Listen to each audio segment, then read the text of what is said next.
Hello everybody, I am Austin. I'm a full-time fitness coach and today we're going to be making a video talking about the difference between mini cuts and full cuts. I'm going to break down when and how you should go about doing both of these cuts. So let's do it. Okay, so before we get into actually how to mini cut and how to cut, we need to understand when to choose each option. So let's start with mini cutting.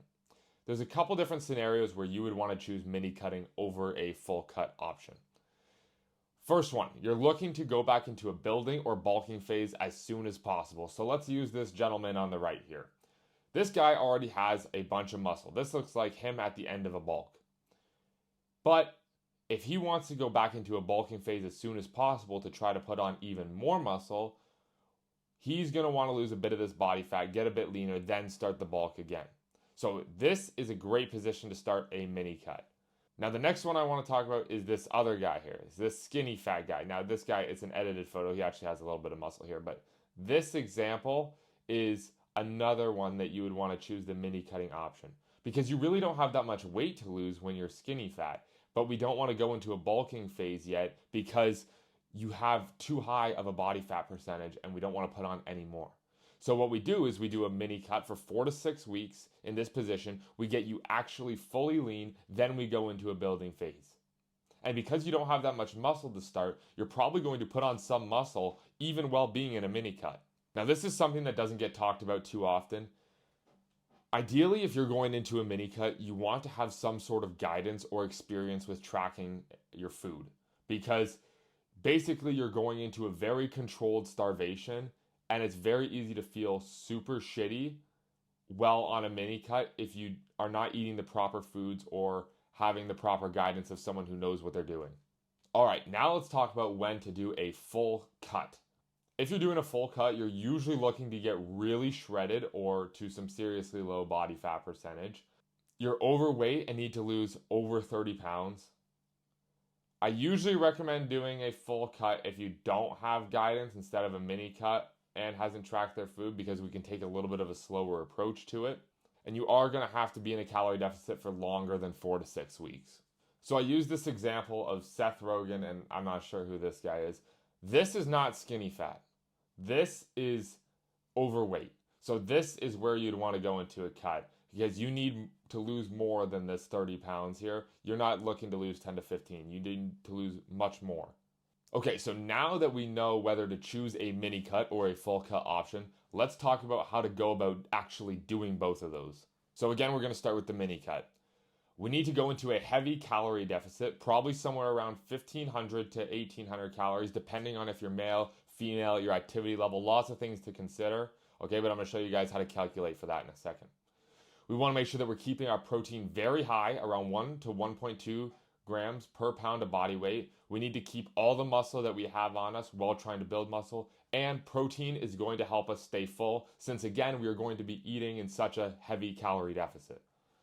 We need to be keeping our healthy fats on the higher end, closer to 0.5 grams per pound of body weight, because again we need to help regulate our hormones, so we need to be having a higher dose of healthy fats due to our low calorie intake.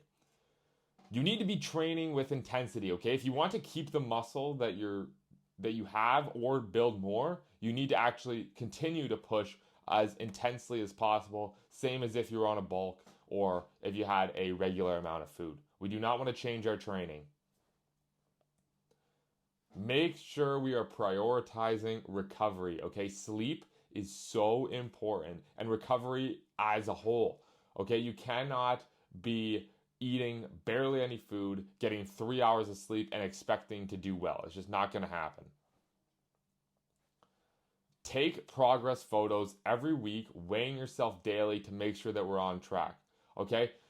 A lot of the time, people think that they're eating 1,100 calories, 1,200 calories, and they're eating way more than that. So we need to make sure that we're weighing ourselves and staying on track.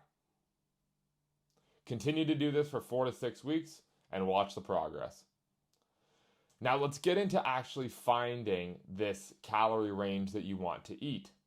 So I use this example here on a calorie calculator. I'll have the link in the description. In this example, this guy was a man. He was 25, 5'8", weighing 220, and doing light exercise 1 to 3 times a week.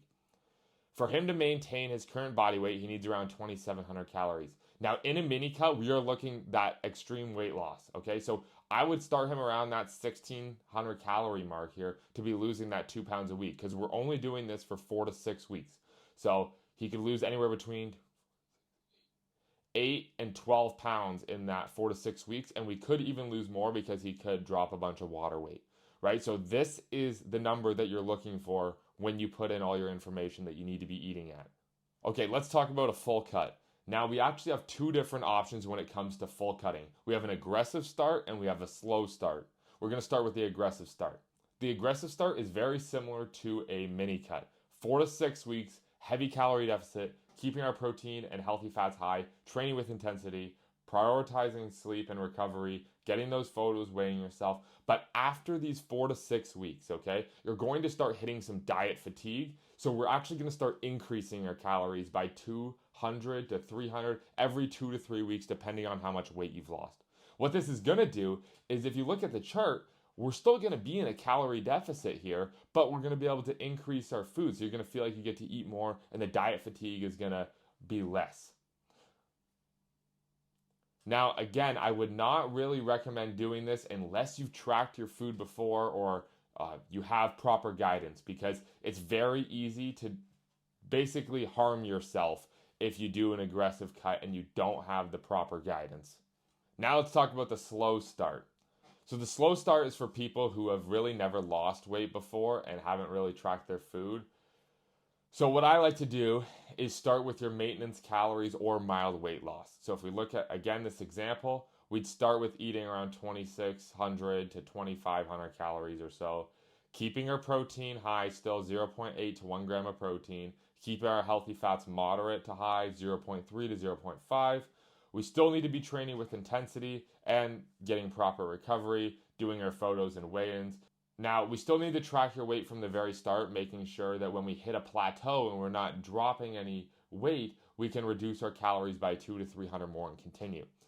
This is a better option if you guys have never tracked your food before, just because it kind of allows for some more wiggle room. You're going to be eating at your calorie maintenance, so you're probably going to feel pretty good, but it gives you a chance to learn how to track, learn how to hit your protein, find the foods to eat, and still continue your weight loss journey.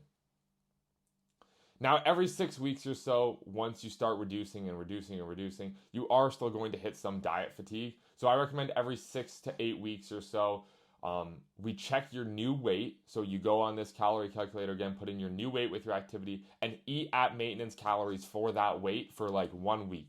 Okay, then go back into your calorie deficit. And that's kind of the better option for most people on their own to do. Okay, because like I said, if you go into this aggressive cut, you could feel very bad, not get any good sleep, and do a lot of self-harm. Okay, so if you guys want to do this, either have experience or get guidance from a coach. And those are really the two options when it comes to cutting, your mini cut and your full cut, and how to go about both. If you guys are looking to do a mini cut or a full aggressive cut, I am a fitness coach that can help guide you through both of these and have done this myself. So if you guys want to do that, I'll put a link in the description to book a call with me, and I'll do all the work when it comes to figuring out how much you need to eat and what to eat to help reach your goals. I hope you enjoyed today's video, and I hope that you guys are now starting your weight loss journey. If you guys have any other content you'd like to see from me, make sure to let me know in the comments.